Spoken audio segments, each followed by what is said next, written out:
นี่คือบริเวณถ้ำผาพึ่งได้นี่วัดถ้ำผาพึ่งบ้านมุ่งคำละนี่คือถ้ำเลยถ้ำผาพึ่งบ้านมุ่งคำละมองนี่ถ้ำกว้างอู้อาเลยย่างกระมานจะได้กินขี้วิ่งขี้เจียกินเหม็นได้กินกุ้ยจะได้บริเวณถ้ำอันนี้ถ้ำผาพึ่งบ้านมุ่งคำนี่ได้กินหรือได้ย่างเข้ามาบริเวณถ้ำนี่แหละถ้ำผาพึ่งบ้านมงคำเลยถ้ำลึกอีกแล้วโอ้ข้างในก็ได้ในเข้าไปได้ถ้ำลึกได้ถ้ำผาพึ่งบ้านมงคำเลยตอนแรกมาเขาใกล้จะค่ำบิงส่งมาหลายเลยครูบอกหลายเลยไหลมาตอนในถ้ำไปบิงนี่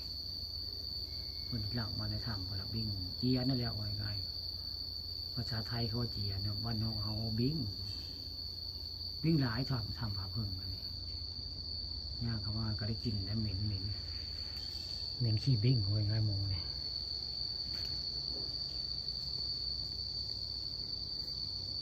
นี่ก็คือวัดถ้ำผาพึ่งบ้านม่วงคำตำบลนาตาลละมุงมีความสวยงามโอ้อาแล้ววัดถ้ำ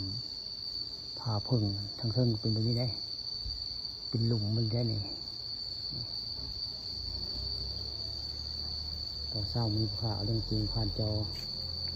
มาให้เบิ่งเนาะเรื่องวัดผาพึ่งบ้านมงคำตำบลนาตาลละนี่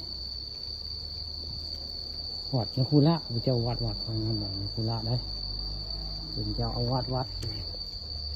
สุขาค่ะได้มาลาเทื่อได้บริเวณทำ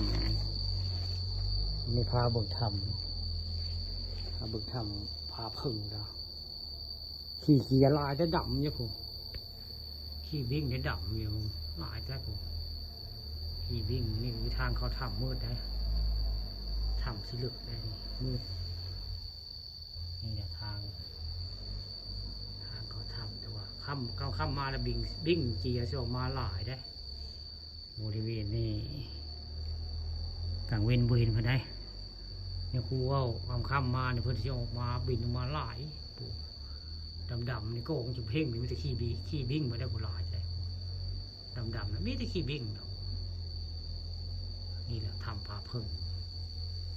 บ้านม่วงคำตำบลนาตาลทำใหญ่ได้หมดเขาในได้ลึกเขาในได้บุเคยเข้าแล้วบุค่ายากง่ายยากมืดนี่นะวัดถ้ำผาพึ่งบ้านม่วงคำตำบลนาตาลละนี่ข่าววันนี้โมเบสมานำได้วันนี้วันที่เบสมานำถ่ายแบบธรรมชาติเนาะนี่นะวัดถ้ำผาพึ่งมีความงดงามอะไร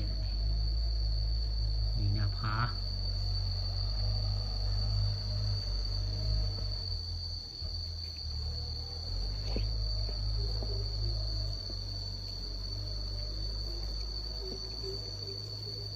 มีผานางปกเลยมีเทิงมันจนเทินผานางปกอันนี้ก็เมียนไรเป็นรูปพญานาคเพื่อตั้งไว้บนนี้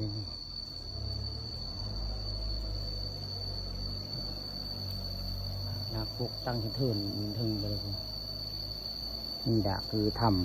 ำวัดถ้ำผาพึ่งเมืองมงคำตำบลนาตาลละคือทัดสวยงาม